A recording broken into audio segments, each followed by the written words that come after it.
What happens when a ruthless gang targets the wrong black business owner, thinking his quiet demeanor makes him an easy mark, only to find out that he is ex-Special Forces? Watch as he fights back against the gang and uncovers a shocking secret that has contributed to the deliberate targeting of black communities. The late afternoon sun cast a golden glow over the quiet streets of Brandon Carter's neighborhood, where resilience hummed beneath the surface of every cracked sidewalk and faded storefront sign. His convenience store, Carter's Market, stood on the corner of 5th and Maple, its shelves neatly stocked with essentials that served the tight-knit community. Behind the counter, Brandon adjusted a security camera monitor, his sharp eyes scanning the feed out of habit. Brandon wasn't just a store owner.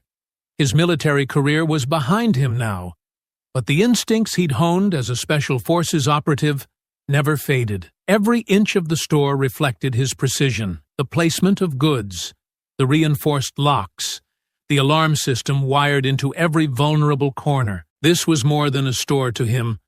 It was a lifeline for the people who lived here, a place where neighbors came not just for groceries, but for safety and familiarity in a rapidly changing neighborhood. He leaned on the counter, watching the evening crowd pass by outside. A young mother wrangled her toddler, an older man shuffled along with a cane, and teenagers laughed as they disappeared around the corner. It was a rhythm he loved, one that reminded him why he stayed, even when the world outside seemed to encroach on everything his community had built. The bell above the door chimed as a regular customer walked in, nodding to Brandon before heading to the back for a carton of milk. Brandon offered a quick smile, but his thoughts wandered. He'd heard murmurs lately, rumors of intimidation, of businesses like his being strong-armed into selling to shady developers. He hadn't seen anything firsthand, but the tension in the air was undeniable. The evening stretched on, and the crowd thinned. Brandon locked the front door briefly to count the cash register, letting the quiet settle in. He didn't know that, just a block away, 3 men were parked in an old pickup truck, their crude laughter masking their darker intent. When Brandon reopened the door, the first man to step inside had a swagger to his walk, his eyes scanning the shelves with a mix of disdain and greed. The other 2 followed, their presence heavy with unspoken threats. Brandon's hand hovered near the counter, his senses sharpening. He wasn't just watching customers anymore. He was preparing for a storm. The leader, Gary, leaned on the counter, his sharp eyes studying Brandon like a hawk circling prey. "Nice place you got here," he said with a smirk, tapping his fingers against the surface. "Real nice. Looks like you do good business." Brandon didn't respond right away. He let the man's words hang in the air, his gaze calm but unyielding. "We get by," he said evenly, his voice devoid of the nervousness Gary was likely expecting. The stocky man, Todd, wandered down an aisle, his boots scuffing against the floor. He picked up a box of cereal, turning it over in his hands like he was inspecting it, before tossing it back on the shelf with a loud clatter. "That business could be better, though," he said, his voice carrying over the shelves. "You know, with the right kind of help." Brandon didn't take his eyes off Gary, but he kept track of Todd's movements in his peripheral vision. "We don't need any help," he said simply. Gary let out a short laugh, shaking his head. "That's the thing about people like you. Always so proud. Think you can do it all yourself. But let me tell you something, old man. Pride's expensive, and from where I'm standing it looks like you can't afford it." "Is that so?" Brandon replied, his tone steady. Mike, the lanky man near the door, let out a nervous chuckle. "Man, Gary, this guy's got balls. I'll give him that. Standing there all calm like we're just here to buy groceries." Gary shot Mike a look that shut him up, then leaned in closer to Brandon. "We're not asking for much," he said, his voice dropping to a conspiratorial tone. "Just a little cut, you know? A small fee to make sure nothing happens to this nice little store of yours." Brandon straightened, his expression hardening. "Nothing's going to happen to my store," he said firmly. Gary's smirk faltered for a fraction of a second, before he covered it with a laugh. "You hear that, boys? He thinks he's untouchable." He turned to Todd, who had moved closer to the register, and motioned toward the shelves. "Why don't you show him what happens to guys who don't want to play ball?" Todd grabbed a jar of sauce from a shelf and held it up, pretending to examine it. "This stuff's expensive," he said, feigning curiosity. "Think it'll break if I drop it?" Brandon's fists clenched at his sides, but he forced himself to stay composed. "You can leave now," he said, his voice low and steady. Gary raised an eyebrow, clearly amused. "Leave? We just got here. And besides, we're not done talking yet." He gestured to Todd, who grinned and hurled the jar onto the floor. It shattered with a loud crash, the dark red sauce splattering across the tiles. The sound seemed to echo in the silence that followed. Brandon didn't move, his eyes locked on Gary's. "You're cleaning that up," he said, his voice cutting through the tension like a knife. Todd laughed, his boots crunching over the broken glass as he took a step forward. "Oh, I don't think so, old man. But you can clean it up." "Isn't that what you're here for?" Mike shifted uncomfortably by the door, his eyes darting between his companions and Brandon. "Hey, maybe we should chill out, yeah? This guy doesn't look like he's gonna roll over." "Shut up, Mike," Gary snapped, his eyes narrowing at Brandon. "This guy needs to learn how things work around here. We're doing him a favor, and he's spitting in our faces." Brandon tilted his head slightly, his calm demeanor unshaken. "This isn't how things work around here," he said, "and you're not doing me any favors. All you're doing is making a mess you're going to regret." Gary leaned back, his hands resting on his hips as he let out a humorless laugh. "You hear that? This guy thinks he's got options. Let me tell you something, old man. You don't. Not with us. Not with what's coming." "What's coming?" Brandon asked, his voice sharp with curiosity. Todd stepped closer, crossing his arms as he loomed over the counter. "You'll find out soon enough. Unless, of course, you want to make this easy. Sell the store now. We know people who'd love to take it off your hands." Brandon looked at the men, his gaze unwavering. "I'm not selling. Not today. Not ever." Gary's smirk returned, but it was tinged with frustration. "You're gonna wish you did," he said. "We'll be back, old man, and when we come back, we're not gonna ask nicely." Brandon's voice dropped to a deadly calm. "You've already made a mistake coming here. If you come back, it'll be your last." The weight of his words hung in the air, silencing even Todd. For a moment, it seemed like Gary might push further, but instead, he motioned to his crew. "Let's go," he said curtly. The three men headed for the door, their departure slow and deliberate, as if daring Brandon to stop them. When the door finally shut behind them, Brandon allowed himself a deep breath. The storm hadn't struck yet, but he could feel it brewing on the horizon. The next day started like any other. Brandon opened the store early, his routine as precise as ever. But under the surface, tension simmered. He had spent the night preparing, not just the store, but himself. He double-checked the locks and cameras before turning the sign to open. His movements were calm, but his thoughts were sharp. He knew they'd come back. Men like that never walked away after being challenged. It wasn't long before his instincts were proven right. Around midday, the low rumble of an engine announced their arrival. Brandon glanced at the security monitor and saw the same battered pickup truck pulling up to the curb. Gary hopped out first, his swagger even more exaggerated than the day before. Todd followed, cracking his knuckles, while Mike trailed behind, his smirk as cocky as the others. The bell above the door chimed, and the air in the store shifted. A few customers paused mid-step, their eyes darting to the trio. Brandon stepped out from behind the counter, his expression unreadable but his presence commanding. "Back so soon?" Brandon asked, his tone even. Gary grinned, spreading his arms as he sauntered toward the counter. "What can I say? We missed you." Brandon didn't reply, his eyes flicking briefly to Todd, who had already started wandering toward the shelves. "We figured maybe you'd had time to reconsider," Gary continued, leaning on the counter.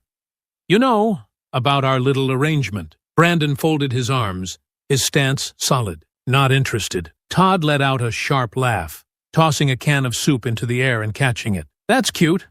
You think this is a negotiation?" Brandon's gaze shifted to Todd, then back to Gary. "I think it's time for you to leave." Gary's grin faded, replaced by a hard edge. You've got a smart mouth, old man, but I'm not leaving until you understand how things work around here. Gary motioned to Todd, who knocked over a rack of snacks with a sweep of his arm. Bags and boxes clattered to the floor, the noise loud enough to make a couple of customers flinch. "This store's got some real nice stuff," Todd said, smirking.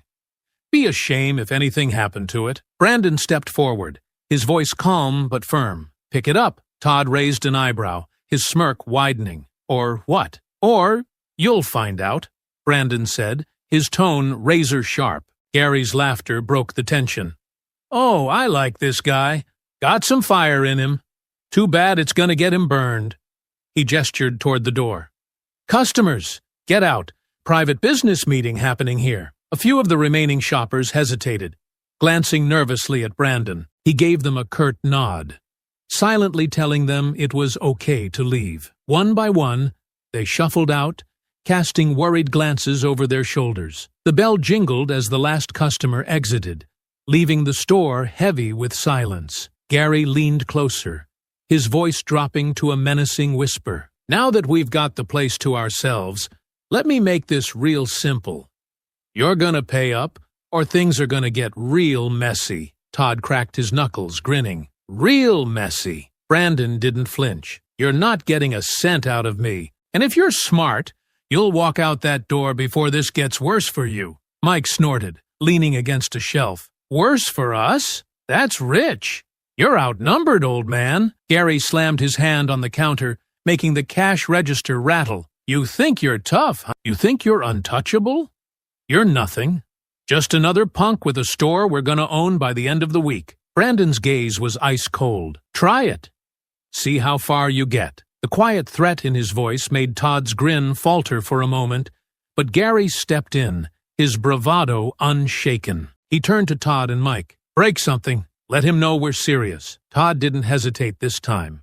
He grabbed a jar from the nearest shelf and hurled it to the floor, the glass shattering in an explosion of sauce. He kicked over another shelf for good measure, sending cans and boxes spilling everywhere. Mike joined in, knocking over a display stand with a loud crash. The noise echoed through the store, but Brandon stayed rooted, his eyes locked on Gary. "That's enough," Brandon said, his voice low and steady. Gary tilted his head mockingly.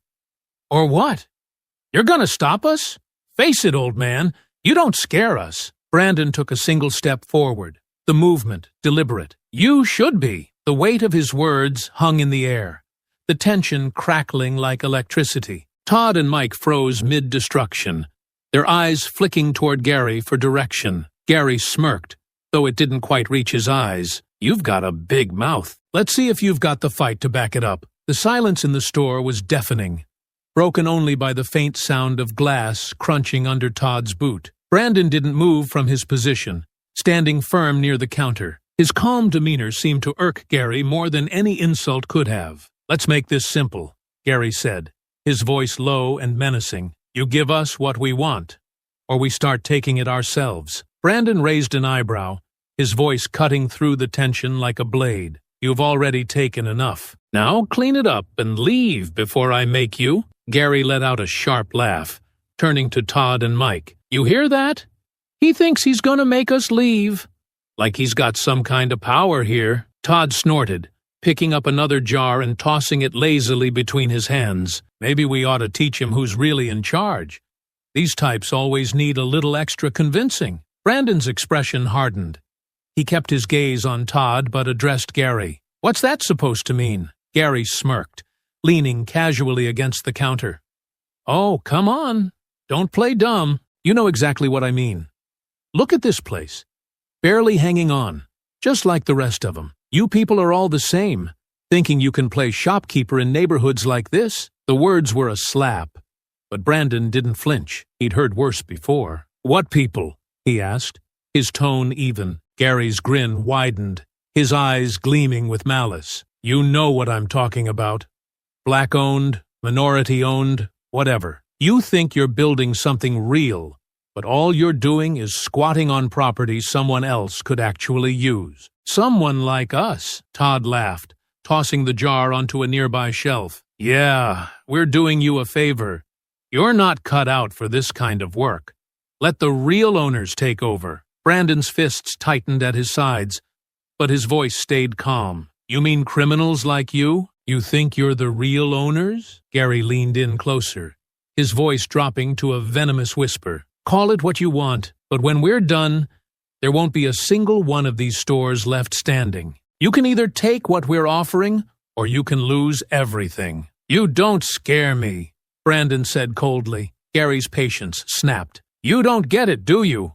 he snarled, shoving Brandon hard against the counter. Brandon grunted, but didn't lose his footing. Instead, he leaned into the counter slightly, using it for balance as he steadied himself. "You just made a mistake," Brandon said, his voice low and steady. Todd laughed, stepping forward with his fists clenched. "Nah, old man, the mistake was yours, thinking we'd let you off easy." Brandon's gaze flicked briefly to Todd, and then back to Gary. "You had your chance to walk away." The words were barely out of his mouth before Gary swung. The punch came fast, aimed squarely at Brandon's jaw, but Brandon's reflexes were faster. He ducked, sidestepping smoothly and using Gary's momentum against him. Gary stumbled forward, crashing into the counter. Todd charged next, but Brandon was ready. With a sharp pivot, he planted a kick to Todd's midsection, sending him sprawling onto the floor. The crash reverberated through the store, the shelves rattling from the force. Mike didn't hesitate this time. He grabbed a heavy wrench from his jacket and rushed forward, emboldened by Gary's shouted command. "Get him!" Brandon spun to meet Mike's attack, his hand shooting out to grab Mike's wrist mid-swing. The wrench stopped inches from Brandon's face, and with a swift, practiced motion, Brandon twisted Mike's arm, forcing him to drop the tool with a clatter. "You picked the wrong fight," Brandon warned, his voice like steel. Gary recovered first, pulling a knife from his pocket and flipping it open with a click. The blade gleamed under the fluorescent lights as he advanced on Brandon. "Big mistake, old man. You think you're tough? Let's see how tough you are now." Brandon didn't wait for him to strike. He moved quickly, closing the gap between them and deflecting Gary's knife hand with a sharp, practiced motion. The knife clattered to the floor, and before Gary could react, Brandon drove his knee into Gary's gut, doubling him over. Todd, having regained his footing, grabbed a crowbar from the mess on the floor and swung it at Brandon. The metal whistled through the air, but Brandon ducked just in time, the bar missing him by inches. He retaliated with a precise strike to Todd's knee, sending him down again with a howl of pain. Mike scrambled back to his feet, grabbing a piece of shelving to use as a weapon.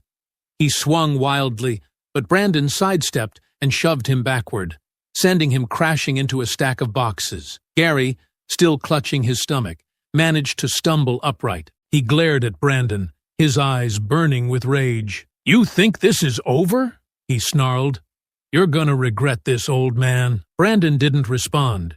His breathing was heavy, but his stance remained firm, his gaze steady. Todd and Mike regrouped, positioning themselves behind Gary. The three men stood there, bruised and battered but refusing to back down. The tension in the store was suffocating, the air thick with the promise of more violence. "You're not going to win this," Gary said, his voice filled with venom. "You're just one guy. We're going to break you." Brandon took a step forward, his presence enough to make even Todd flinch. "You've already lost," he said, his voice cold and unyielding. The standoff continued, the tension crackling like electricity. For a long moment, neither side moved, both waiting for the other to make the next move. The tension in the store was unbearable, the air so thick it felt like it could snap. Brandon stood firm, his calm gaze locked on the three men who loomed before him. Bruised, but not defeated. Gary sneered, his hand flexing near his side as though itching for another swing. "You've got guts, old man. I'll give you that," Gary said, his voice dripping with malice. "But guts don't count for much when you're outnumbered." Todd cracked his knuckles, his lip curling into a cruel grin. "You really should have just handed over the cash.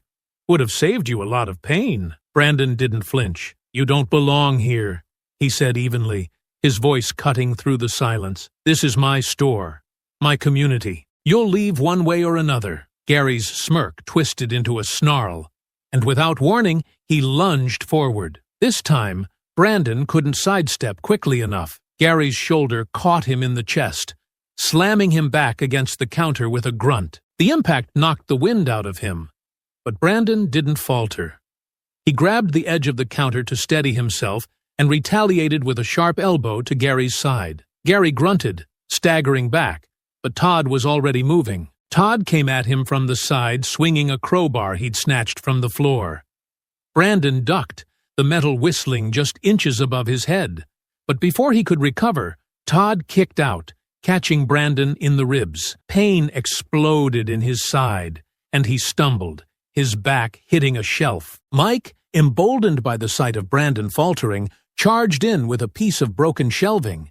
He swung wildly, but Brandon managed to deflect the blow with his forearm, though the impact sent a jolt of pain through his arm. He gritted his teeth, grabbing the improvised weapon and yanking it out of Mike's hands. Using the momentum, Brandon swung the piece of shelving, catching Mike in the shoulder and sending him sprawling to the floor. But the victory was short-lived. Gary was back on him, throwing a flurry of punches. Brandon blocked as many as he could, but one caught him square in the jaw, snapping his head to the side. Stars danced in his vision, and he felt red liquid trickle from his lip. "Not so tough now, are you?" Gary taunted, grabbing Brandon by the shirt and shoving him against the wall. Brandon's breath came in ragged gasps, but he refused to back down. With a sudden burst of strength, he twisted out of Gary's grip and drove his fist into Gary's stomach. Gary doubled over, but Todd was already closing in. Brandon turned just in time to see the crowbar swinging toward his head. He barely managed to block it with his arm, but the force sent him stumbling again. Pain shot through his ribs, his injuries slowing him down. But his mind stayed sharp. "You're gonna regret this, old man," Todd shouted, raising the crowbar again. Brandon didn't give him the chance. He surged forward, tackling Todd to the ground. The two struggled briefly, but Brandon's training gave him the upper hand. He twisted the crowbar out of Todd's hands and tossed it across the store before delivering a swift punch that left Todd dazed on the floor. Gary and Mike regrouped, their faces twisted with fury. "Let's finish this," Gary barked, grabbing a knife from the floor where it had fallen earlier. Brandon backed toward the counter, his breathing labored, but his resolve unbroken. "You want this store?" he said, his voice steady despite the pain. "Then come take it." Gary charged with the knife, but Brandon moved like lightning. He sidestepped, grabbed Gary's wrist, and slammed it against the counter, forcing the knife to clatter to the floor again. With a swift motion, Brandon delivered a knee to Gary's chest, sending him stumbling back. Mike hesitated for a moment, glancing at Todd, who was still groaning on the floor, then at Gary. But Gary barked, "Get him!" and Mike rushed forward. Brandon was ready.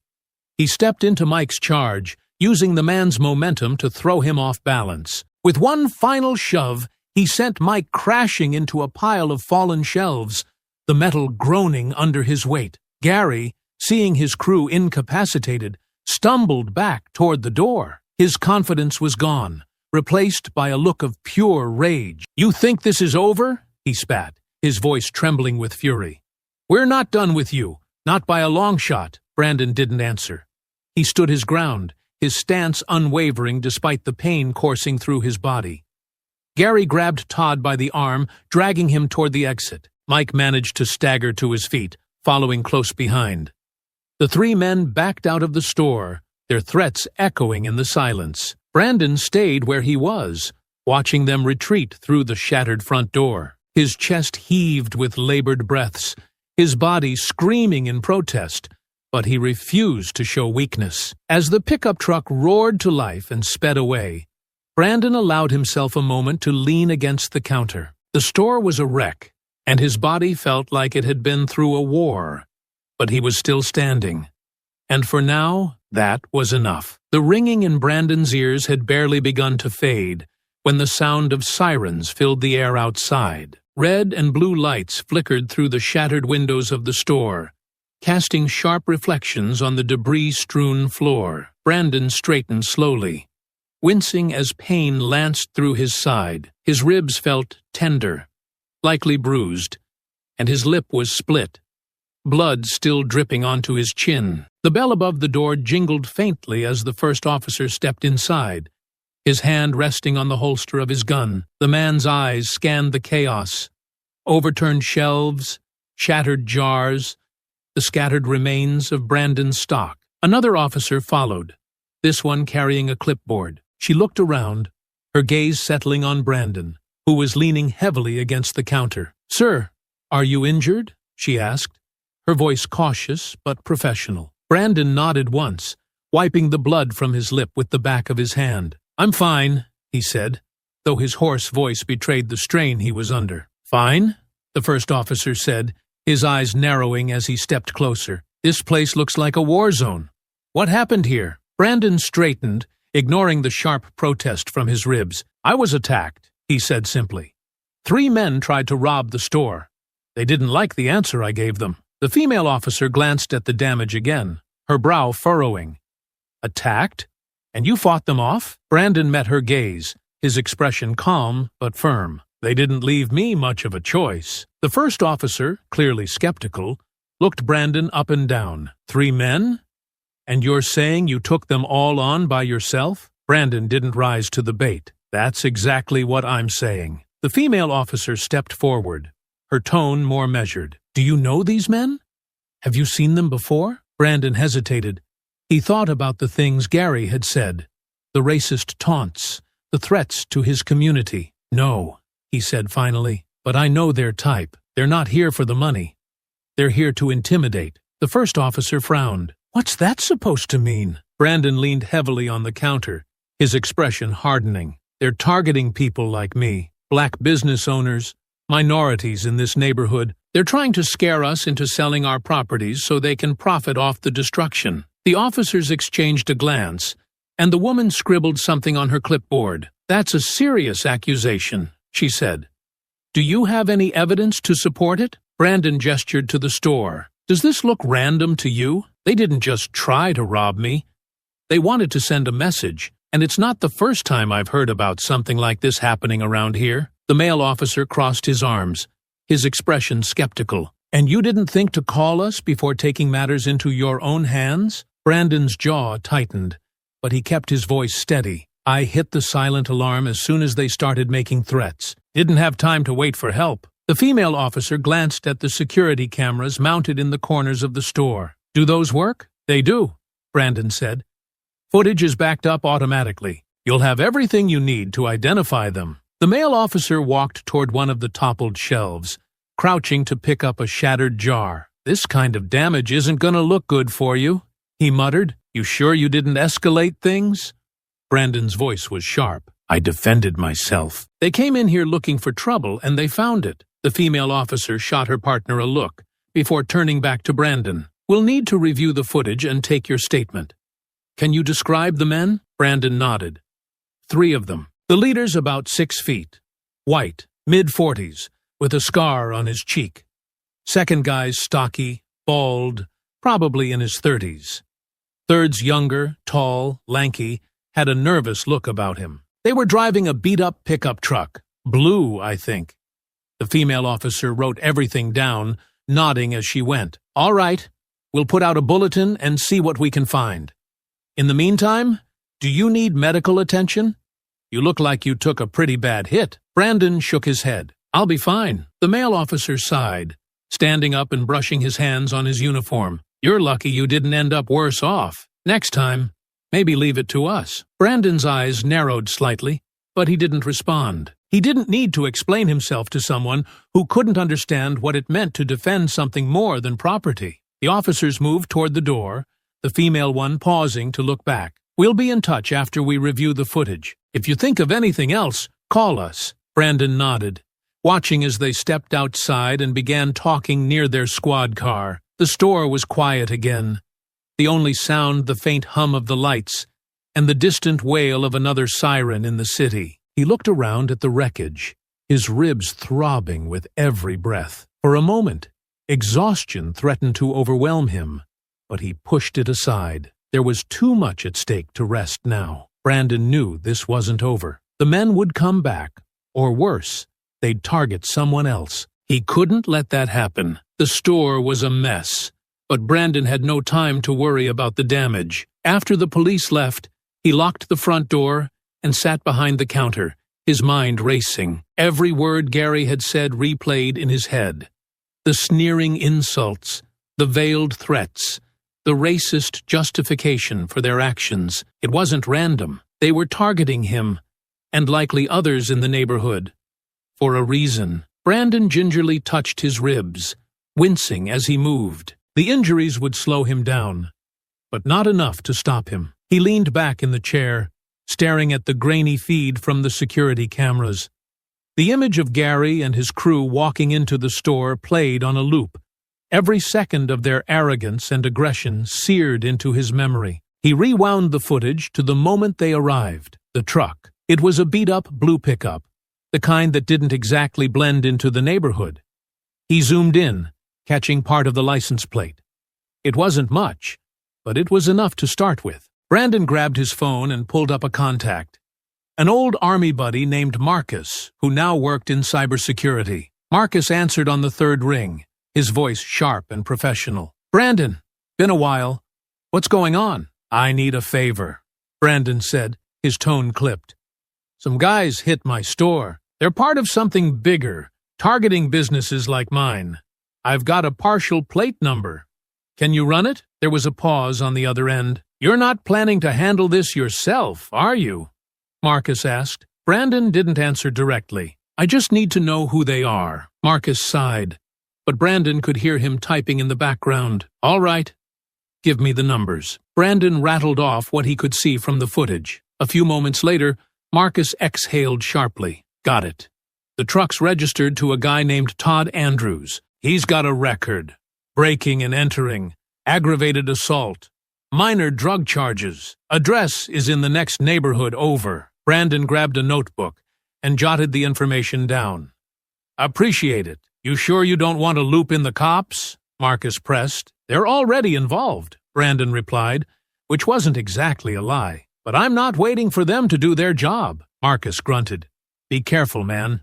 You're not in the field anymore." "Thanks for the concern," Brandon said, ending the call. He stared at the address in his notebook, weighing his options. Showing up unprepared wasn't an option, so he went to the back room where he kept a small safe. Inside were the tools he hoped he'd never need again.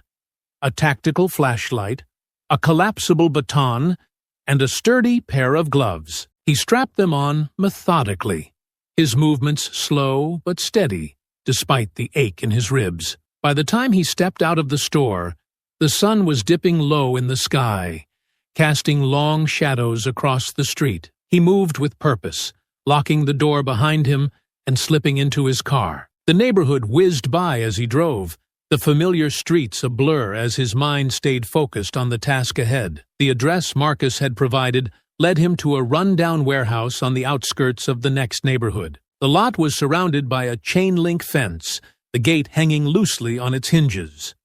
Brandon parked a block away and approached on foot, his steps silent despite the gravel crunching underfoot. The warehouse was dimly lit, a single bulb over the entrance casting weak light across the cracked pavement. Brandon crouched behind a stack of old pallets, watching as two men, Todd and Mike, stood near the door, smoking and laughing, their voices carried in the still night air. "You see the look on that guy's face?" Todd said, grinning as he exhaled a plume of smoke. "Thought he was some kind of tough guy," Mike chuckled. "Yeah, well, Gary's gonna make sure he don't think that for long." "You hear what he's planning?" Todd snorted. "Course I did. That old man's not gonna know what hit him. Neither will the rest of these people. They're all gonna fold, one by one." Brandon's jaw tightened. His instincts told him to move now, but he forced himself to stay still. He needed more. "What's the boss saying about the next steps?" Mike asked. Todd shrugged. "Same as always. Intimidate. Wreck some places. Scare 'em good. Then Harrington's people sweep in. Buy it all up. Easy money." Brandon's breath caught. Harrington. He knew that name. Vincent Harrington was a shady developer with a reputation for gentrifying neighborhoods at any cost. If he was involved, this wasn't just about Brandon's store. It was a coordinated effort to displace the entire community. Mike stomped out his cigarette. "You think Gary's gonna come back for the store tomorrow?" Todd grinned. "Hell yeah. And this time, we'll finish the job." Brandon had heard enough. He slipped back into the shadows, his mind racing. The fight wasn't over, not by a long shot, but now he had a clearer picture of what he was up against. As he moved silently back to his car, he made a promise to himself. Whatever it took, he would stop them. Brandon sat in his car a block away from the warehouse, the weight of what he'd overheard pressing heavily on his chest. Harrington's name wasn't just a clue, it was a revelation. The developer had long been rumored to be involved in shady deals, using underhanded tactics to drive minority communities out of their neighborhoods. Now Brandon had confirmation that the gang was part of that machine, the enforcers sent to sow fear and chaos. But the question remained, how could he prove it? And how deep did this operation go? The glow of a street lamp illuminated his notebook as Brandon flipped it open and began jotting down everything he'd heard. Names, locations, and tactics. They all painted a grim picture. Todd and Mike had confirmed that Gary planned to return to the store, but more importantly, they'd revealed Harrington's larger scheme. Brandon's mind raced. This wasn't just about defending his store anymore. If he could gather enough evidence, he could dismantle the entire operation and protect not just himself, but his neighbors. He stared at the warehouse, his jaw tightening. A direct confrontation here wasn't the right move. The men inside weren't the top of the chain. Gary, Todd, and Mike were small-time players, brutal and dangerous, but not the masterminds. Harrington was the real target, and to take him down, Brandon needed more than just hearsay. His phone buzzed in his pocket, and he glanced at the screen. A text from Detective Maria Alvarez lit up. "Reviewed the footage. Sending out APB on the truck. Need anything else?" Brandon hesitated before typing back. "Can you get me anything on Vincent Harrington? Real estate deals? Business ties? Anything suspicious?" The response came quickly. "That's a big ask. What are you into, Brandon?" He didn't reply. Instead, he started the car and drove back toward the neighborhood, his thoughts focused on his next steps. The streets were quiet when Brandon pulled into the alley behind his store. The mess inside was still waiting for him, but it wasn't his priority. He stepped into his small office at the back, locking the door behind him. The safe under his desk held more than just tools. It contained a flash drive loaded with software he hadn't used in years. Brandon slid the drive into his laptop and leaned back in his chair as the program launched. During his military career, he'd learned more than just combat skills. He'd picked up techniques for surveillance and reconnaissance, tools meant for tracking enemies in war zones. Now, he was repurposing them to uncover the web of corruption surrounding Harrington. The software pinged as it connected to public records and online databases. Brandon started typing furiously, pulling up information on Harrington's company, its recent property acquisitions, and the shell corporations tied to his name. Patterns began to emerge. Properties sold at suspiciously low prices, all located in predominantly minority neighborhoods. As he sifted through the data, a familiar name appeared in multiple transactions. Vincent Harrington Development, LLC. Brandon frowned. The same company had purchased properties near his store, each deal following reports of vandalism or violence. His fingers flew across the keyboard, digging deeper. Emails leaked in a local scandal years ago linked Harrington to a known gang leader, an enforcer in another city who had used similar tactics to drive families out of their homes. The pieces were falling into place, but Brandon needed more than circumstantial evidence. He needed something concrete. By the time the sun began to rise, Brandon had a plan. He would confront Gary again, not to fight, but to push for information. The gang was too confident, too careless. They'd let something slip if provoked the right way. His ribs ached as he stood, stretching after hours of sitting hunched over his laptop. He gathered his notes and secured them in a drawer before heading out to clean up the store. The shattered glass and scattered merchandise were a stark reminder of the violence that had unfolded, but Brandon's resolve only hardened as he swept the floor. The bell above the door jingled, and Brandon tensed instinctively before recognizing the familiar face of Detective Alvarez. She stepped inside, her sharp eyes scanning the damage. "Looks worse in person," she said, crossing her arms. "Good to see you too," Brandon replied, his voice tinged with dry humor. Maria's gaze softened slightly. "You shouldn't be doing this alone," she said. "This isn't just some petty crime ring. These guys are connected to people with power." "I know," Brandon said, meeting her eyes. "That's why I can't back down." Maria sighed, shaking her head. "I looked into Harrington like you asked. He's got layers of protection. Legal, financial, and otherwise. If you're planning to go after him, you'll need more than a hunch." "I'm working on it," Brandon said, gesturing toward the back room. "I've already found enough to link him to property deals tied to violence and intimidation. It's a start." Maria hesitated. "You're going to get yourself hurt, Brandon. These people don't play fair." "Neither do I," he said, his voice steady. "But I play to win." Maria exhaled sharply. "Fine.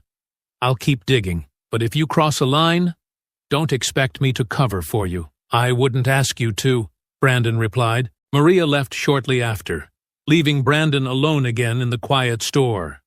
He knew the risks, but he also knew he couldn't stop. His community's future depended on what he did next. As he locked the door and prepared for Gary's inevitable return, Brandon felt a surge of determination. This wasn't just about his store anymore.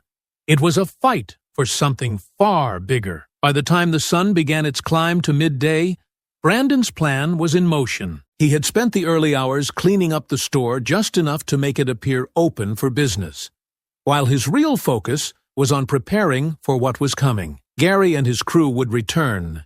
He was sure of that. But this time, Brandon wouldn't be standing alone. Detective Maria Alvarez had been reluctant when Brandon called her early that morning. Her voice carried a mix of skepticism and concern as he laid out his plan. "You're sure they'll come back?" Maria asked. "They don't know when to quit," Brandon replied. "They think they're untouchable." "This is how we prove them wrong." Maria hesitated. "And you're absolutely certain you can handle this until we get there?" "I'll be fine," Brandon said, though the ache in his ribs told a different story. "Just make sure your team is ready." As the minutes ticked by, Brandon double-checked everything. The store's security cameras were positioned to capture every angle, and a small recording device sat under the counter, activated and ready. Outside, an unmarked police car idled a few blocks away, its occupants waiting for Brandon's signal. He adjusted the silent alarm, testing it to ensure it would alert the officers without triggering the loud, obvious chime. If things went as planned, the gang wouldn't realize the police were involved until it was too late. The bell above the door jingled around noon. Brandon's muscles tensed as he looked up to see a few regular customers wandering in. He greeted them with a nod, forcing himself to maintain a calm exterior despite the storm brewing inside. By 12:30, the store was empty again. The silence felt heavy, as if the air itself was holding its breath. Brandon stood behind the counter, his hand resting just beneath it, hovering near the alarm. He didn't have to wait long. The low growl of a truck engine reached his ears before the vehicle came into view. Brandon didn't move as the blue pickup pulled up in front of the store, its tires crunching on the pavement. The bell jingled as Gary entered, flanked by Todd and Mike. The three men strode in with the same arrogance as before, their eyes scanning the store like they owned it. Gary's grin widened when he saw Brandon behind the counter. "Well, well," Gary said, spreading his arms as he approached. "Look who's still here. I was starting to think you'd finally gotten smart and packed up." Brandon kept his expression neutral. "I told you before, this store isn't going anywhere." Todd snorted, picking up a jar from the nearest shelf and examining it lazily. "You've got guts, old man. I'll give you that. But guts don't mean much when you're outnumbered." Mike smirked, leaning against a display rack. "Yeah, and this time, we're not just here to talk. Brandon's hand hovered near the alarm. He waited for the right moment, watching as Gary stepped closer. "You should have listened," Gary said, his voice dripping with mockery. "Now we've got to make an example out of you." Brandon let his hand press down on the alarm, activating the silent signal to the officers waiting nearby.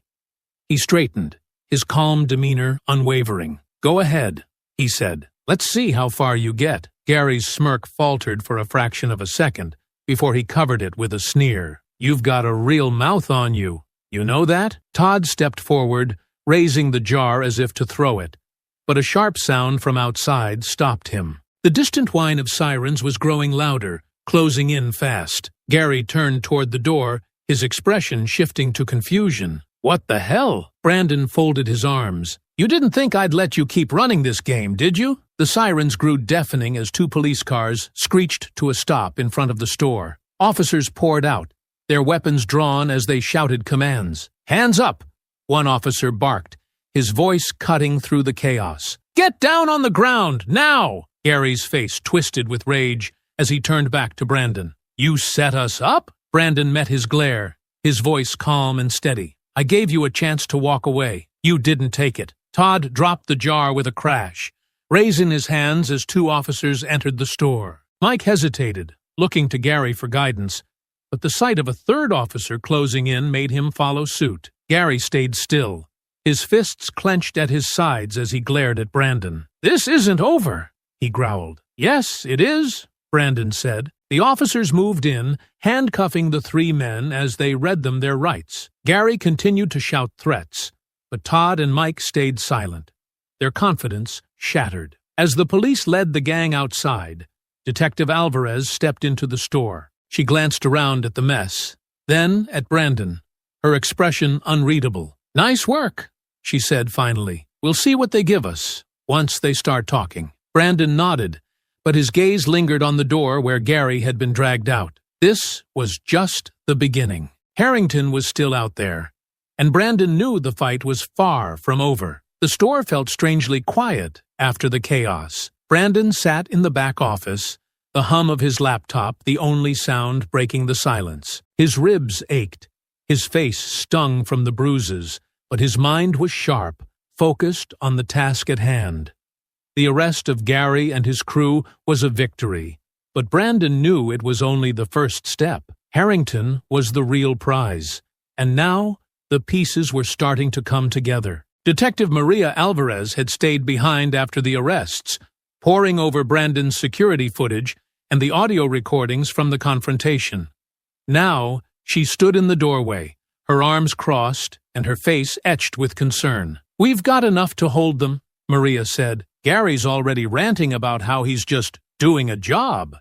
He's trying to push the blame up the chain, but he hasn't said Harrington's name yet." Brandon nodded, scrolling through the information he'd compiled on Harrington's shady property acquisitions. "He will. Guys like Gary only stay loyal until the heat gets too high." Maria sighed, pulling out her phone and flipping through messages. "We've got patrol units sweeping Harrington's known properties, but he's smart.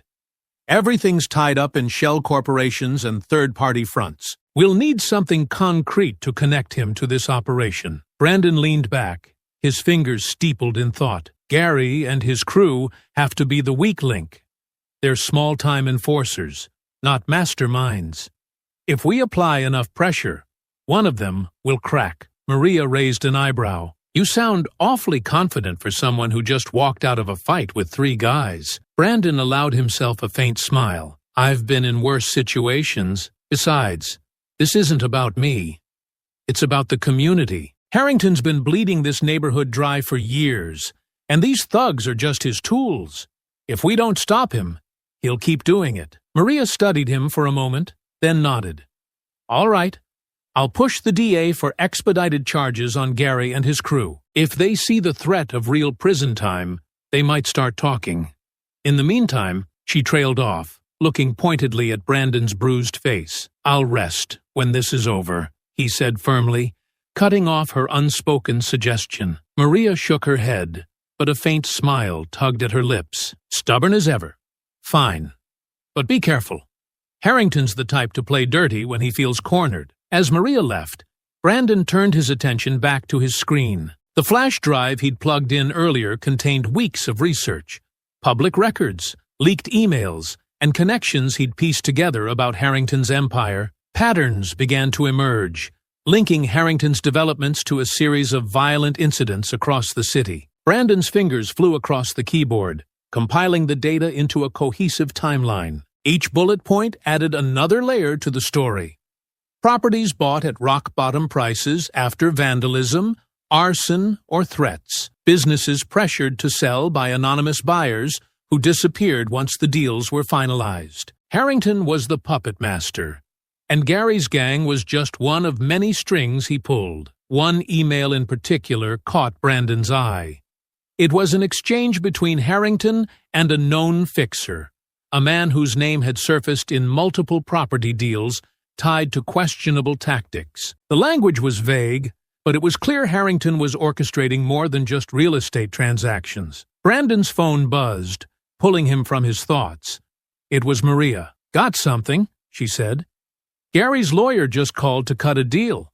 He's ready to talk." Brandon sat up straighter. "What's he offering?" Maria's voice was cautious, but hopeful. "Details on Harrington's operations. He claims he's been delivering payments directly to Harrington's people.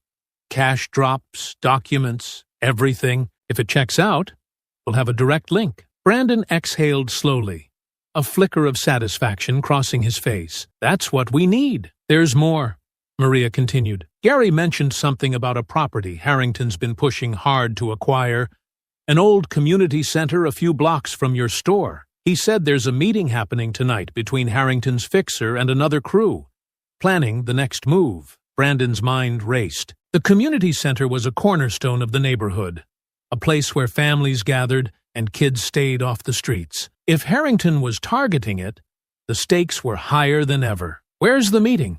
Brandon asked. Maria hesitated. "It's risky, Brandon." "Let us handle it." "Where is it?" he repeated, his voice firm. There was a pause before Maria relented. "An abandoned factory on the edge of town. I'll text you the address, but promise me you'll be careful. If you go in there guns blazing, you'll blow the whole operation." Brandon's lips curved into a grim smile. "I don't need guns. I just need the truth." The factory loomed dark and foreboding as Brandon approached later that evening. He parked a few blocks away, moving on foot to avoid detection. The building's broken windows and rusted exterior made it look like it had been abandoned for years, but the faint glow of lights inside told a different story. Brandon slipped into the shadows, his steps silent as he crept closer. He could hear voices echoing faintly from within, low, gruff tones discussing plans, payments, and threats. He pressed himself against the wall near a shattered window, peering inside. A group of men stood around a table littered with papers and cash. At the head of the table was a man Brandon recognized from his research. Harrington's fixer. Brandon's jaw tightened. This was the proof they needed. Now, he just had to get it, without getting caught. The cold night air bit at Brandon's skin as he crouched beneath a broken window of the factory. From his vantage point, he could see the table where Harrington's fixer and his crew were gathered. The soft hum of conversation reached his ears, low, deliberate, and dangerous. Brandon's eyes narrowed as he focused on the man leading the discussion. The fixer was tall and thin, his sharp features illuminated by the dim light of a hanging bulb. Papers and cash were spread across the table. But it was the blueprint at the center that caught Brandon's attention. The layout of the community center was unmistakable. "Gary's crew made a mess," the fixer said, his tone cold and clipped. "But we've got other options. If Carter's Market doesn't fall in line, we'll focus on the community center next.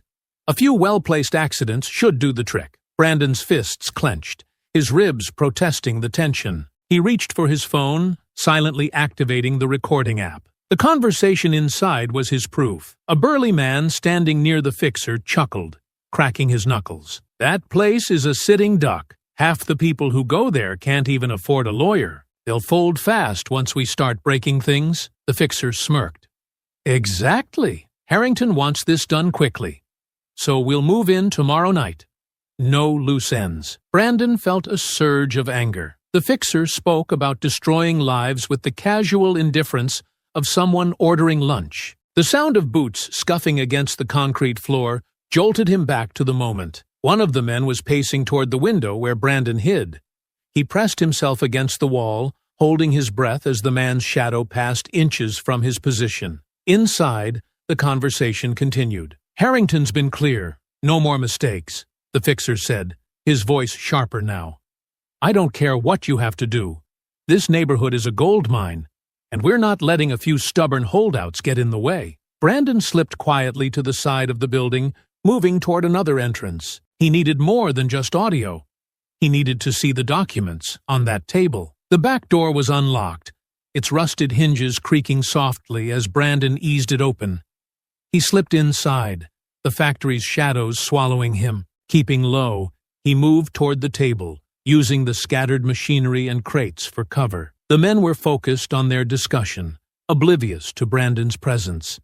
He stopped behind a stack of pallets, close enough now to see the blueprints in detail. Notes were scrawled across the paper.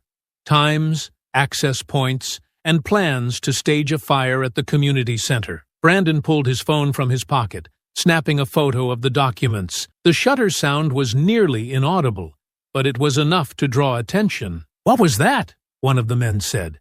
Turning toward the shadows, Brandon froze, his heart pounding.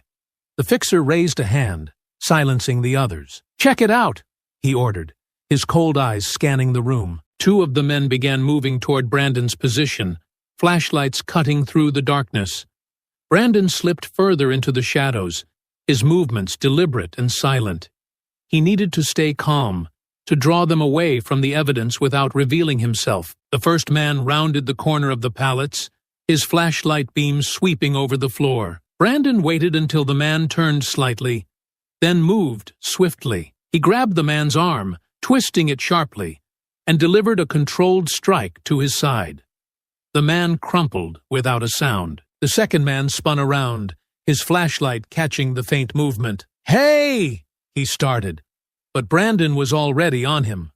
A quick blow to the neck silenced him, and he collapsed into a heap. The commotion was enough to alert the others. "We've got company!" the fixer shouted, reaching for the gun tucked into his waistband. Brandon darted back into the shadows, his mind racing. The factory was a maze, but he knew he couldn't rely on hiding forever. He needed to disrupt their operation. And fast. Spotting a stack of crates near the table, Brandon made his move. He shoved the stack hard, sending it crashing onto the table. Papers and cash scattered, and the blueprints crumpled beneath the weight. "Over there!" someone yelled, and the remaining men charged toward him. Brandon used the chaos to his advantage, weaving through the machinery and crates. He led them toward the far side of the factory, drawing them away from the evidence.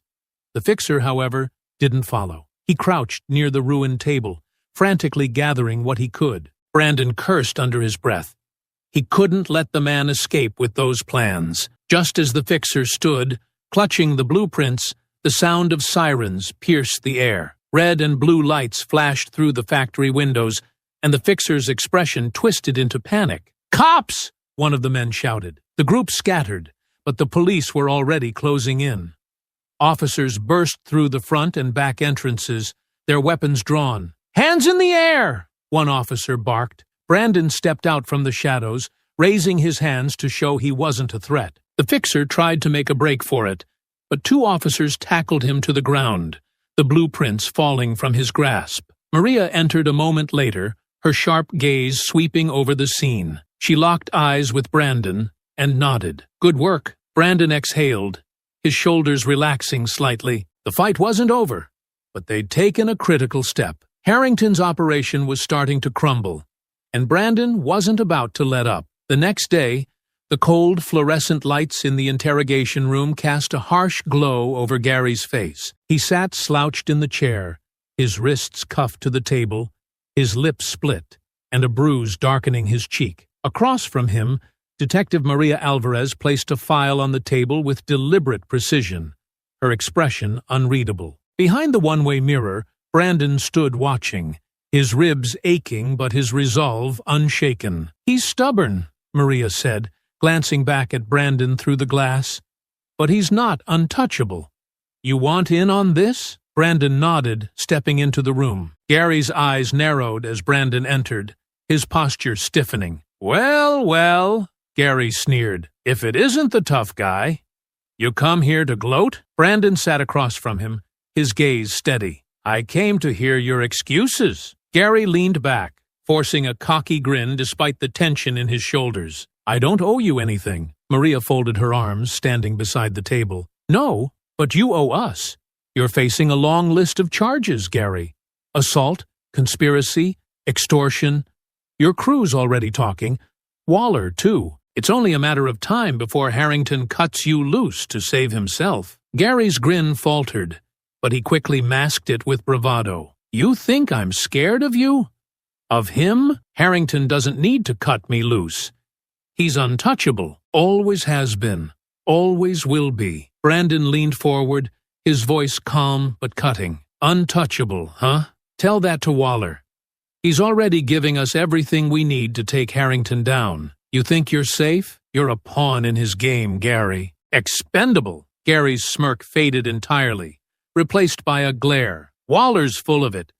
He doesn't know anything." Maria opened the file, sliding a photo of the community center blueprint across the table. "Really? Because this says otherwise. We've got recordings, documents, and statements tying you directly to Harrington's operations. The only thing we don't have is your side of the story. This is your one chance to get ahead of this before you're buried under the fallout." Gary stared at the photo, his jaw tightening. "You think you can scare me? I've been through worse than this." Brandon's voice was quiet, but firm. "Worse than prison? Because that's where you're headed. And it won't just be you. Harrington won't hesitate to throw you under the bus if it means saving himself." Gary's fists clenched on the table, the cuffs rattling slightly. "You don't know him. You don't know what he's capable of." Maria leaned closer. "Then tell us. Show us you're smarter than him. Because right now, all we see is a guy who got caught doing someone else's dirty work." Gary hesitated, his gaze shifting between the photo and Brandon. The weight of his situation was sinking in, and the cracks in his defiance were starting to show. "What's in it for me?" he asked finally, his voice low. Maria straightened, her tone matter-of-fact. "Cooperate, and we'll push for reduced charges. Keep stonewalling, and you'll take the fall for everything. Harrington's crimes, Waller's operations, all of it. Your choice," Brandon added. "You've already lost the fight. Don't lose the chance to walk away with something." Gary exhaled sharply, his bravado crumbling. "All right," he muttered. "What do you want to know?" In the adjoining room, Waller was also talking, his cool demeanor cracking under the pressure of mounting evidence. Between Waller and Gary, Maria and Brandon pieced together the full scope of Harrington's operation. Gary detailed how he and his crew were instructed to target minority-owned businesses, using violence and intimidation to force owners to sell. He described the cash payments he delivered to Waller, who acted as the middleman between the enforcers and Harrington's corporate front. "It wasn't just us," Gary said, his voice bitter. "Harrington's got people all over. Different crews, different cities. We're just the ones who got caught." Maria's pen didn't stop moving as she scribbled notes. "And the community center?" she pressed. Gary hesitated before nodding. "He's been after that place for months. Says it's prime real estate for his next development. We were supposed to rough it up tomorrow, make it look like an accident, scare the owners into selling." Maria exchanged a glance with Brandon. It was the confirmation they needed. When the interrogation ended, Maria stepped into the hallway with Brandon, holding the thick stack of notes and evidence. "This is it," she said, her tone laced with determination. "Between Gary and Waller, we've got everything we need to move on Harrington." Brandon nodded, his expression grim. "Good, but be careful. Harrington's the kind of guy who doesn't go down without a fight." Maria smirked. "Neither are we." Back in the interrogation room, Gary sat alone, his head in his hands. The weight of betrayal was heavy on him, betrayed by Harrington, and now by his own need to survive. Meanwhile, Brandon knew the hardest part was yet to come. Harrington had run unchecked for years, but now the walls were closing in. And this time, Brandon wouldn't stop until the man who had destroyed so many lives was held accountable. The weight of the evidence was undeniable. As Maria compiled everything from the dual interrogations, Brandon sat quietly in the corner of her office, his eyes scanning the board on the wall. It was filled with photographs, maps, and handwritten notes, all connected by lines of string forming a web that pointed to one man, Vincent Harrington. Maria closed the thick file in front of her with a decisive snap. "We've got enough," she said, her voice filled with resolve. "Gary's testimony, Waller's confession, and the documents from the factory. Harrington can't talk his way out of this." Brandon nodded, his jaw tightening. "What's the plan?" Maria grabbed her phone, already dialing. "I'm getting a warrant.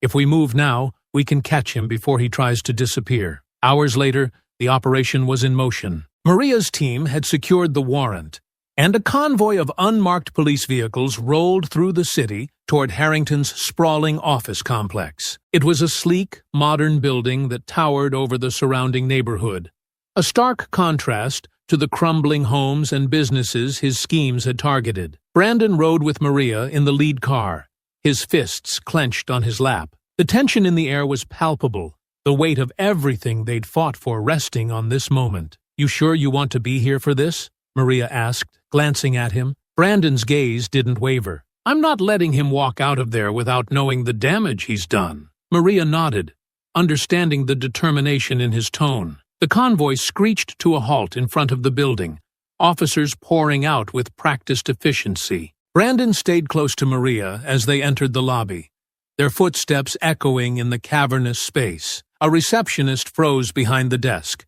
her eyes wide as Maria flashed her badge. "Detective Alvarez, MPD. We have a warrant for Vincent Harrington's arrest." The woman stammered something incomprehensible before pointing toward the elevator. Maria signaled to her team, and they moved swiftly, splitting into groups to secure the exits and sweep the upper floors. Brandon followed Maria into the elevator, the tension building with each passing floor. When the doors opened on the top level, they were met with the sight of Harrington's private office, its floor-to-ceiling windows offering a panoramic view of the city he'd exploited for years. Harrington sat at a massive desk, his expensive suit crisp and unruffled. He didn't look surprised as Maria and Brandon entered, flanked by officers. If anything, he seemed almost amused. "Detective Alvarez," Harrington said smoothly, leaning back in his chair. "To what do I owe the pleasure?" Maria held up the warrant. "Vincent Harrington, you're under arrest for conspiracy, extortion, racketeering, and multiple counts of coercion and intimidation." Harrington's smile didn't waver. "Those are some serious accusations. I trust you have evidence to back them up?" Brandon stepped forward, his voice cutting through the room like steel. "We do. Your fixer, Waller, gave you up. So did your enforcers. We have everything. Payments, blueprints, recordings. Your operation's done." Harrington's gaze shifted to Brandon, his smile faltering for the first time. "The store owner, I heard about your little altercation. You've been busy." "You destroyed lives," Brandon said coldly, his voice unwavering. "You tore apart communities for profit and left families with nothing. It ends today." Harrington stood slowly, his movements calculated. "You think this will stop anything?"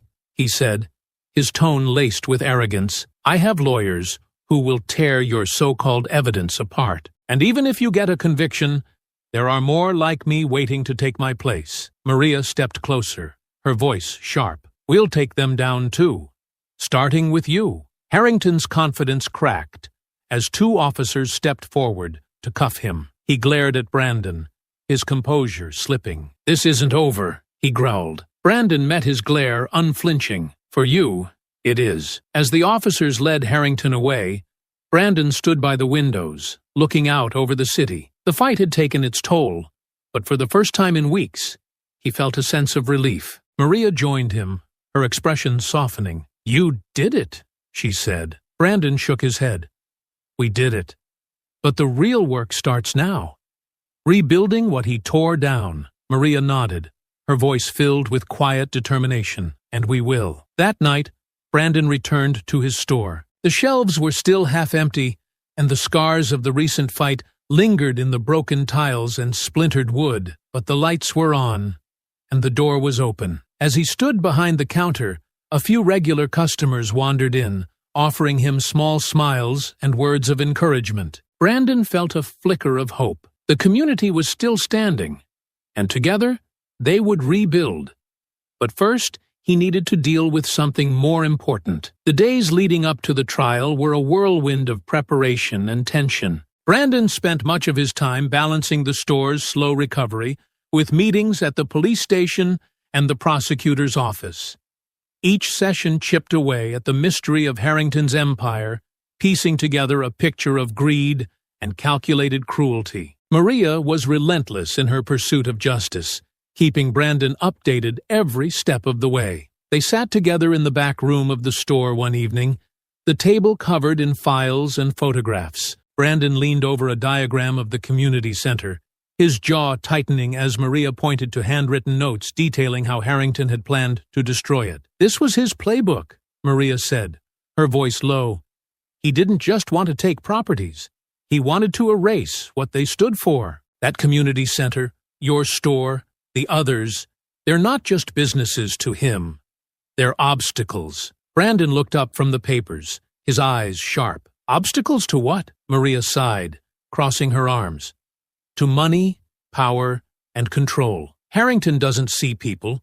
He sees opportunities. And anyone who doesn't fit into his plans gets steamrolled. Brandon sat back, exhaling slowly. Then we make sure he doesn't steamroll anyone else. Maria nodded. That's the plan. The prosecution's building their case around Waller's testimony and the documents you helped recover. But they're going to need you, too. Me?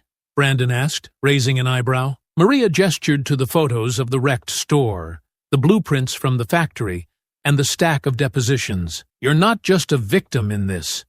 You're the one who started this fight. The jury needs to hear your story, to see what Harrington's greed has done to real people. Brandon hesitated, his gaze dropping to the table. He wasn't one for public speaking, but he knew Maria was right. I'll do it, he said finally. Whatever it takes. The days passed quickly, each one bringing new developments. Maria worked tirelessly with the district attorney's office, ensuring every piece of evidence was airtight. Meanwhile, Brandon found himself meeting with the lead prosecutor, a sharp-eyed woman named Evelyn Cho. Evelyn spread a series of photos across the conference table during their first meeting, her tone brisk but encouraging. You're a key witness, Mr. Carter, she said. The jury needs to understand the stakes, what you've endured and what's at risk if we don't hold Harrington accountable. Brandon studied the photos, his store in shambles, the blueprints of the community center,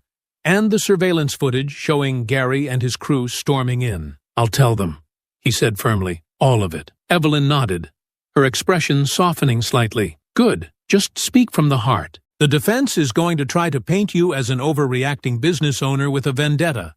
But the truth is on our side. Let them try, Brandon replied, his voice steady.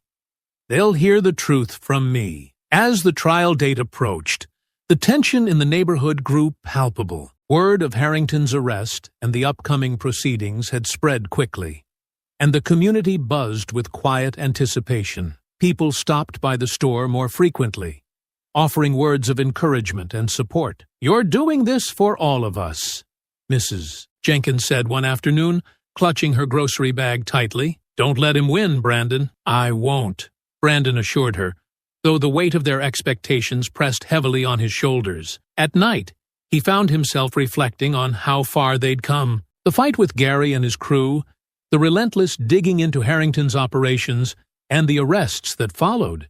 It all felt like a blur, but now they were on the cusp of something bigger. On the eve of the trial, Maria stopped by the store with coffee and a thick binder. She placed it on the counter with a sigh. Here's everything you need to know about tomorrow. Brandon raised an eyebrow. Homework? Maria smirked. Something like that.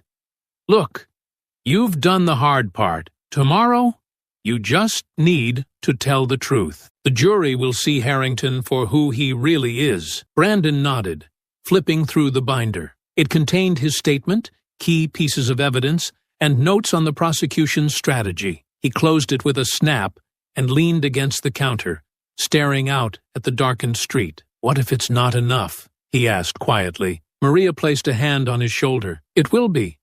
People like Harrington think they're untouchable because no one stands up to them. But you did. And now, he's the one on trial." Brandon didn't reply, but her words gave him a sense of calm he hadn't felt in weeks. The morning of the trial dawned clear and cold. Brandon dressed in his best suit, the weight of the day ahead settling over him like a heavy coat. As he stood in front of the mirror, adjusting his tie, he thought about everything that had brought him here. The fights, the sacrifices, the community he was fighting for. He stepped outside to find Maria waiting by her car.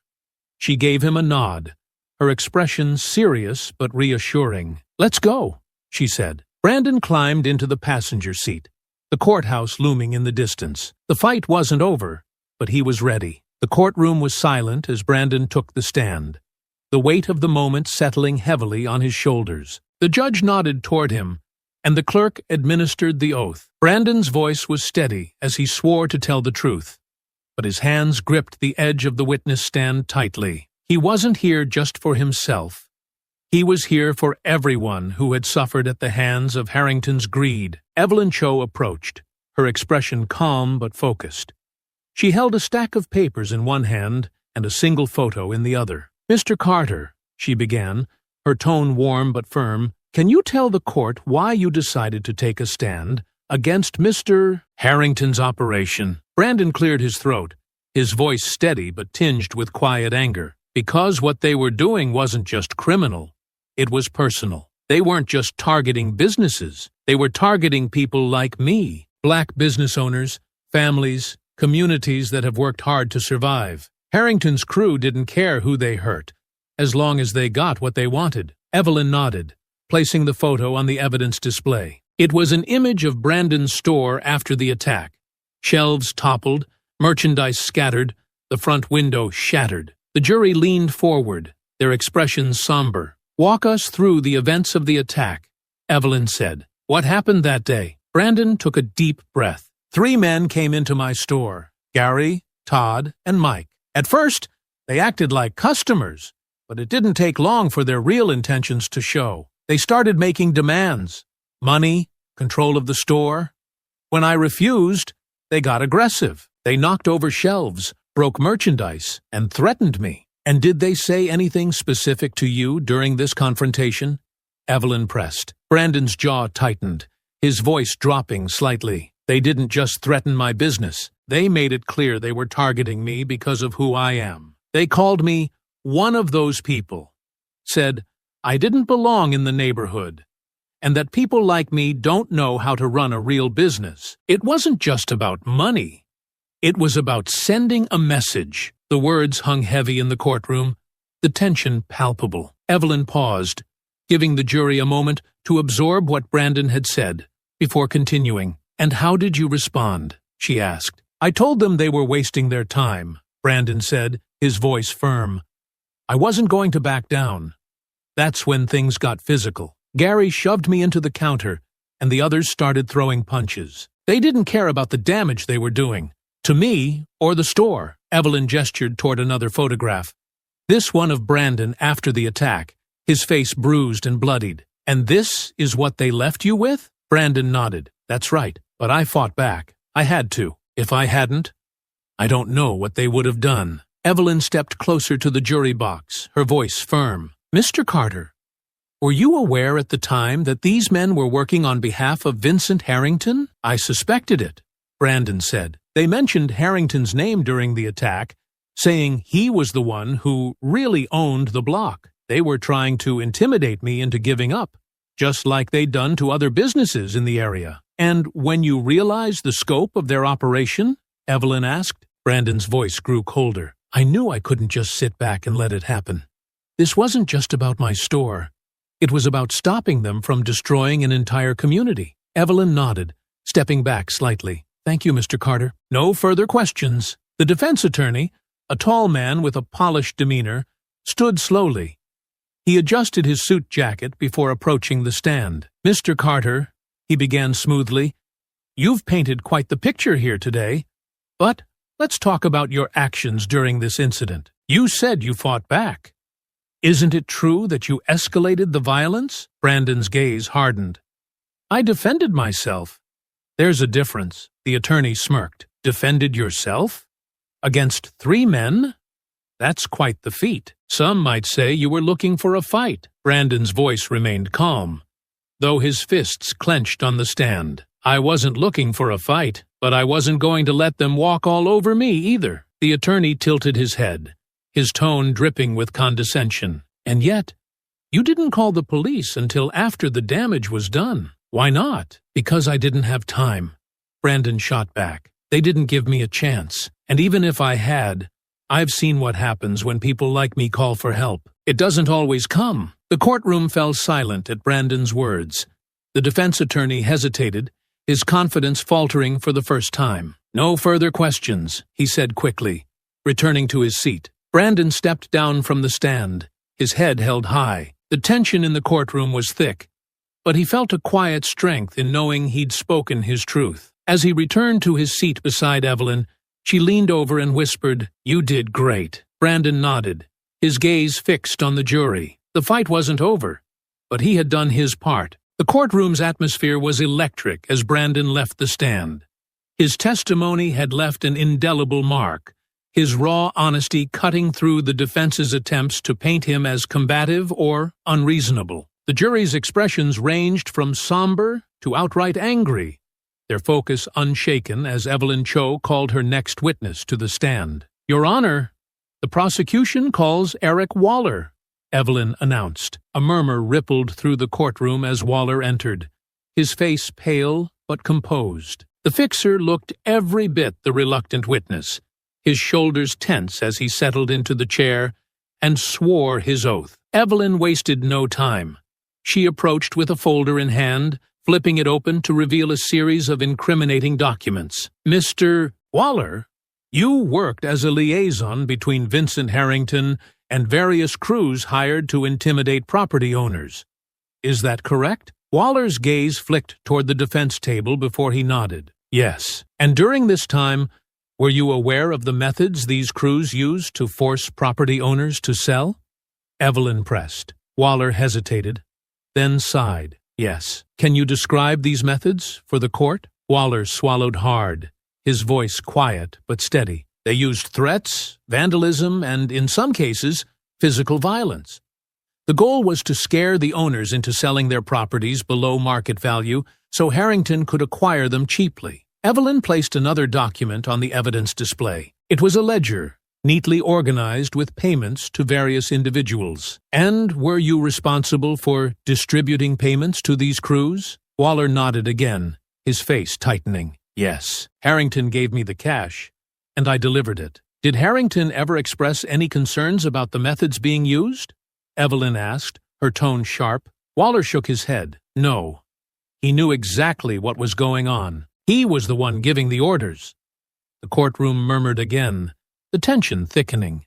Evelyn stepped closer to the jury box, her voice rising slightly. "Mr. Waller, can you confirm that Harrington specifically ordered the targeting of minority-owned businesses in this scheme?" "Yes," Waller said after a moment of silence. "He said they were easy targets, that they didn't have the resources to fight back." Brandon's hands tightened into fists as he listened, but he forced himself to stay calm. The jury's reactions mirrored his outrage, their expressions darkening as Waller continued to speak. Evelyn nodded, her tone steady. "And what about the community center? Can you tell us what Harrington planned for that property?" Waller shifted uncomfortably in his seat. He wanted it demolished. Said it was prime real estate for luxury condos. He didn't care about the people who used it. Just the profit. Evelyn allowed the weight of his words to settle over the room before presenting one final question. "Mr. Waller, do you believe Harrington knowingly orchestrated a campaign of intimidation and violence to achieve his goals?" Waller hesitated, his gaze dropping to the table. "Yes," he said quietly, "he did." The defense attorney rose, his polished demeanor intact, despite the damage Waller's testimony had inflicted. He adjusted his tie as he approached the stand, his tone smooth. "Mr. Waller, You've admitted to participating in these activities. Isn't it true that you're testifying today to save yourself from harsher charges? Waller's jaw tightened. I'm cooperating because it's the right thing to do. The attorney smirked. The right thing to do? Or the convenient thing to do, now that you've been caught? Evelyn objected, her voice firm. Your Honor, the defense is badgering the witness. Sustained, the judge said. His tone clipped. Move on, counselor. The defense attorney's smirk faltered slightly, but he pressed on. Mr. Waller, you claim Harrington gave the orders, but where's the proof? Were there written instructions, recordings of these alleged directives? Waller met his gaze, unflinching. No, Harrington didn't leave a paper trail. But I was there. I heard him give the orders myself. The defense attorney spread his hands. So, we're supposed to take your word for it? A man who admits to committing crimes for money? Waller didn't waver. Yes, because it's the truth. The defense attorney stepped back, his frustration barely concealed. No further questions. As Waller stepped down, the courtroom buzzed with whispered conversations. Evelyn returned to her seat, her confidence unshaken. She turned to Brandon and gave a faint nod, silently conveying that the case was moving in the right direction. The rest of the day was consumed by testimony from investigators and other witnesses, each piece of evidence adding weight to the prosecution's case. Harrington sat stoically at the defense table, but Brandon noticed the subtle cracks in his composure, the way his jaw tightened when certain documents were presented or his fingers drummed on the table during particularly damning testimony. By the time court adjourned for the day, Brandon felt a cautious sense of optimism. The jury had heard the truth, the racism, the violence, the greed that had driven Harrington's operation. Now, it was up to them to deliver justice. The courtroom was heavy with silence as the jury filed back in, their expressions solemn. Brandon sat in the gallery, his heart pounding in his chest. The weeks of testimony, evidence, and grueling cross-examinations had all led to this moment. Beside him, Maria sat still as stone, her sharp eyes fixed on the jury foreman holding the folded verdict in their hands. All rise, the bailiff intoned, and everyone in the courtroom stood as the judge took his seat. Once the formalities were complete, the judge gestured to the jury foreman. You may read the verdict. The foreman unfolded the paper, their voice clear and unwavering. On the charge of conspiracy to commit extortion, we find the defendant, Vincent Harrington, guilty. On the charge of racketeering, we find the defendant, guilty. On the charge of coercion and intimidation, guilty. The words hit like a hammer, each guilty sending a ripple through the courtroom. Brandon exhaled slowly, his fists unclenching as the tension began to lift. Harrington's shoulders sagged slightly, his polished exterior cracking under the weight of the jury's decision. The judge thanked the jury and dismissed them before turning to Harrington. Mr. Harrington, you have been convicted on multiple serious charges. Your actions have caused widespread harm, disrupting lives and dismantling communities for your own financial gain. This court finds your behavior egregious and calculated. The judge paused, allowing the gravity of his words to settle over the room. You are sentenced to 25 years in federal prison with no possibility of parole. You will also pay restitution to the affected businesses and families, totaling $15 million. Harrington's expression hardened as he was led out of the courtroom by bailiffs. He glanced back once, his icy glare landing on Brandon. But Brandon didn't flinch. Justice had been served. Eric Waller's sentencing came next. His cooperation had been instrumental in dismantling Harrington's empire, and his testimony had directly tied Harrington to the violent tactics used to displace minority communities. However, the court did not overlook his role in orchestrating those same tactics. Mr. Waller, the judge began, while your cooperation has been noted and appreciated, it does not absolve you of your actions. You were a willing participant in a scheme that caused significant harm to innocent people. However, your decision to testify has helped bring the truth to light. After a pause, the judge continued, You are sentenced to 7 years in prison, with the possibility of parole after 4 years based on good behavior. Additionally, you will pay restitution of $500,000 to the victims of your crimes." Waller nodded, his face pale but resigned.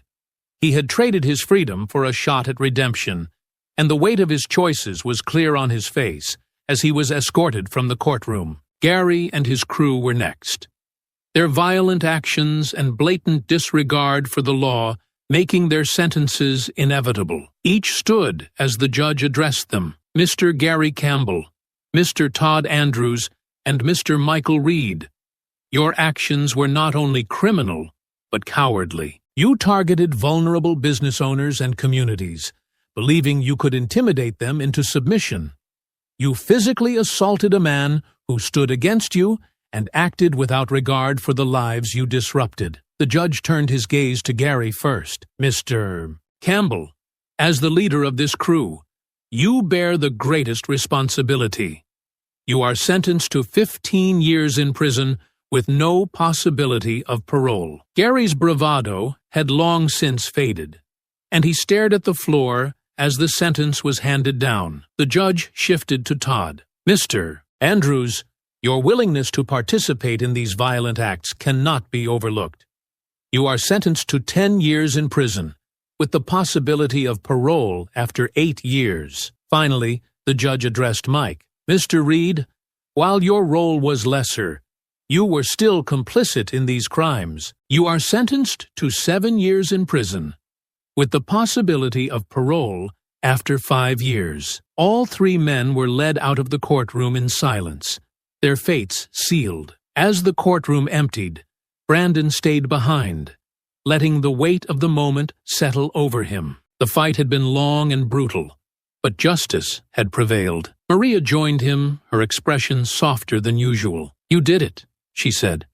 "We did it." Brandon nodded, his gaze fixed on the empty defense table where Harrington had once sat. "It's not just about me. It's about everyone who fought back, who didn't let them win." Maria smiled faintly. "And now they have a chance to rebuild." In the weeks that followed, Harrington's properties were seized by the city, and restitution funds began flowing to the affected families and businesses. The community center reopened, its programs expanding with the influx of support. Brandon's store became a symbol of resilience. Neighbors came together to help repair the damage, and the once shattered storefront now stood stronger than ever. One evening, as Brandon stood behind the counter, Maria walked in with a rare smile. "Still standing?" she asked. "Always," Brandon replied, a quiet strength in his voice. The neighborhood had faced its trials, but together they had emerged stronger. And for the first time in years,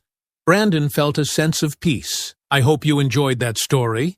Please share it with your friends and subscribe so that you do not miss out on the next one. In the meantime, I have handpicked 2 stories for you that I think you will enjoy. Have a great day.